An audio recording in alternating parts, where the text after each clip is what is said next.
Halo semuanya, kami dari kelompok 8 kelas Ekonomi Politik Internasional A akan membahas mengenai Marxisme versus Neo-Marxisme. Pembahasan kali ini akan disampaikan oleh Devi dengan NPM 148, Radita dengan NPM 135, Wahyuni dengan NPM 149, dan Dita Zahra dengan NPM 048. Nah, teman-teman, sebelum masuk pada pembahasan, coba lihat ketiga karya ini. Di sebelah kiri ada The Communist Manifesto, berisi tentang proklamasi bahwa sistem sosial yang didasarkan pada kelas-kelas akan berakhir dan kelompok buruh akan menang. Kemudian yang tengah ada The 18th Brumaire of Louis Bonaparte, yang membahas kudeta Prancis pada tahun 1851, di mana Louis memegang kekuasaan diktatorial. Dan yang terakhir, di sebelah kanan ada buku Das Kapital yang membahas mendalam tentang ekonomi politik. Teman-teman tahu nggak ya, kalau karya-karya ini dalam ekonomi menjadi dasar bagi sebagian besar pemahaman tenaga kerja pada saat ini dan hubungannya dengan modal kemudian pemikiran ekonomi. Kira-kira karya ini milik siapa ya? Ya, benar sekali. Ketiga karya tersebut ditulis oleh Karl Heinrich Marx atau sering disebut dengan Karl Marx. Beliau merupakan filsuf, ekonom, sejarawan, pembuat teori politik, sosiolog, jurnalis, dan sosialis revolusioner asal Jerman. Karl Marx pernah berkolaborasi dengan pemikir Jerman Friedrich Engels yang kemudian melahirkan teori Marxisme. Seiring berjalannya waktu, perspektif Marxisme dikembangkan oleh kaum strukturalisme menjadi neo-Marxisme. Nah, teori Marxisme maupun neo-Marxisme lahir karena adanya kesenjangan sosial yang terjadi. Walaupun seperti itu, mereka tetap berbeda loh. Yuk kita bahas bersama.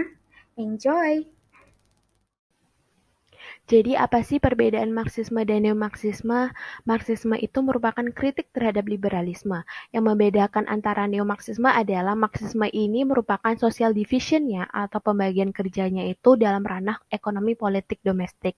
Marxisme menyebutkan bahwa sistem kapitalisme liberalisme ini menyebabkan pembagian kelas antara kaum borjuis atau kaum atas dan kaum proletar kaum bawah, dan menyebabkan penindasan atau pengeksploitasian terhadap kaum proletar oleh kaum borjuis. Perjuangan kelas atau kelas struggle merupakan salah satu ajaran sentral dari Marxisme. Revolusi pekerja merupakan cara kaum proletar yang bersatu untuk menggulingkan kaum borjuis dan merampas seluruh kekayaan kelas borjuis dan menciptakan dunia damai tanpa adanya kelas atau kasta. Nah, selanjutnya itu adalah neo-Marxisme. Teori neo-Marxisme atau dikenal juga dengan strukturalisme, teori ini pada dasarnya adalah pengembangan dari teori Marxisme. Konsep neo-Marxisme muncul dan melihat kembali pemikiran awal Marx dengan menyerap kembali ide-ide yang menurut mereka hilang atau diabaikan oleh kaum Marxis karena adanya misinterpretasi. Yang membedakan neo-Marxisme dan Marxisme, di neo-Marxisme ini social division atau pembagian kelasnya itu di ranah internasional atau lintas batas negara.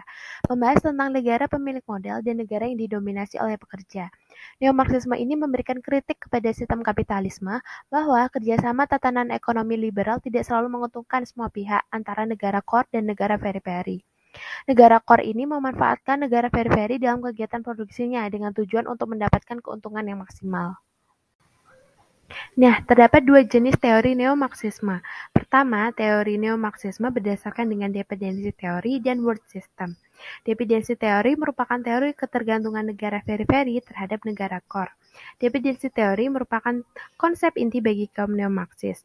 Mereka menyatakan bahwa negara periferi itu miskin bukan karena mereka memang terbelakang, melainkan negara mereka miskin karena secara aktif ditelantarkan oleh negara-negara core. Pertukaran tidak seimbang dan pemberian surplus ekonomi yang sedikit di atas penderitaan yang banyak melekat dalam kapitalisme. Selama ada sistem kapitalis, keterbelakangan negara periferi juga akan terus ada. Kaum epimarxis memandang bahwa kapitalisme internasional sebagai suatu instrumen bagi eksploitasi negara periferi. Nah, di world system teori ini tuh negara dibagi jadi tiga loh, apa aja ya? Yang pertama adalah negara pusat atau negara core. Biasanya negara core ini merupakan negara-negara maju, yaitu negara-negara yang mendominasi ekonomi dunia kapitalis dan mengambil sejumlah besar surplus yang telah dihasilkan. Biasanya negara core ini mempunyai tingkat kemajuan ekonomi yang sangat tinggi dan mempunyai teknologi yang canggih. Kemudian adalah negara semi-periferi atau semi-pinggiran. Wilayah semi pinggiran ini sebagai pengeksploitasi, sekaligus yang dieksploitasi, yaitu sebagai pengeksploitasi wilayah pinggiran, tetapi ia juga dieksploitasi oleh wilayah negara core. Teknologi dan masyarakat semi pinggiran lebih maju daripada wilayah pinggiran. Dan yang ketiga adalah negara periferi atau negara pinggiran.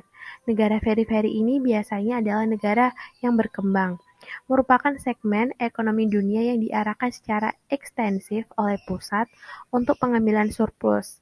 Masyarakat dan wilayah pinggiran ini tuh memiliki pertumbuhan ekonomi yang lambat dan juga kemajuan teknologi yang rendah juga, serta pemerintahan dan unit-unit militer yang lemah. Masih pada bingung kan?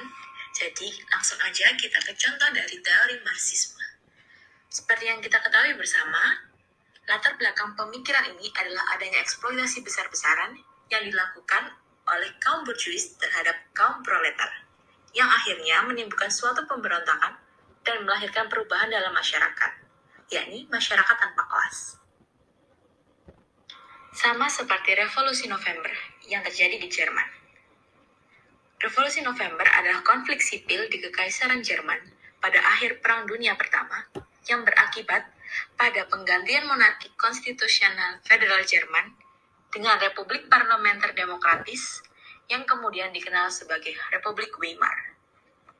Periode revolusioner berlangsung dari November 1918 sampai pada bulan Agustus 1919. Penyebab revolusi adalah kekalahan Kekaisaran Jerman pada Perang Dunia Pertama. Yang kedua, beban ekstrim yang diderita oleh penduduk selama 4 tahun perang. Yang ketiga, dampak kuat dari kekalahan pada Kekaisaran Jerman dan ketegangan sosial antara penduduk umum dan elit bangsawan yang memegang kekuasaan.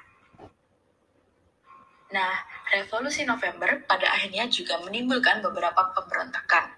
Salah satunya adalah pemberontakan Kiel. Pemberontakan Kiel adalah pemberontakan besar-besaran oleh para pelaut Jerman pada 3 November 1918 yang dipimpin oleh Karl Adler. Slogan Frieden und Brot atau perdamaian dan roti diangkat, menunjukkan bahwa para pelaut dan pekerja menuntut tidak hanya pembebasan bagi yang dipenjara, tetapi juga di akhirnya perang dan perbaikan persediaan makanan. Kejadian ini biasa dilihat sebagai titik permulaan revolusi Jerman. Hal ini sangat berhubungan erat dengan Marxisme karena adanya gerakan revolusi pekerja yang membuat suatu perubahan dalam masyarakat. Contoh studi kasus terkait dengan Marxisme yaitu fast fashion. Jadi, industri fast fashion merupakan industri yang di dalamnya memiliki banyak permasalahan terkait buruh. Dalam melihat permasalahan ini, pada umumnya terjadi di dalam negara-negara dunia ketiga yang menjadi negara penghasil produksi. Banyaknya industri fast fashion yang masuk ke negara dunia ketiga ini memiliki dampak terhadap negara dan juga buruh yang bekerja di dalam industri tersebut. Bangladesh merupakan salah satu negara yang terjerumus dalam permasalahan terkait fenomena fast fashion. Dengan penggunaan teori neo-Marxisme, Bangladesh sebagai negara periferi tidak dapat keluar dalam ketergantungan dari negara core. Adanya bantuan ekonomi seperti investasi asing yang membuat ketergantungan tersebut terus berlangsung.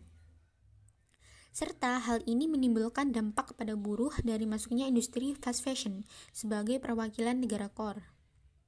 Sehingga hal ini membuktikan bahwa struktur tatanan dunia memiliki gap yang sangat jauh.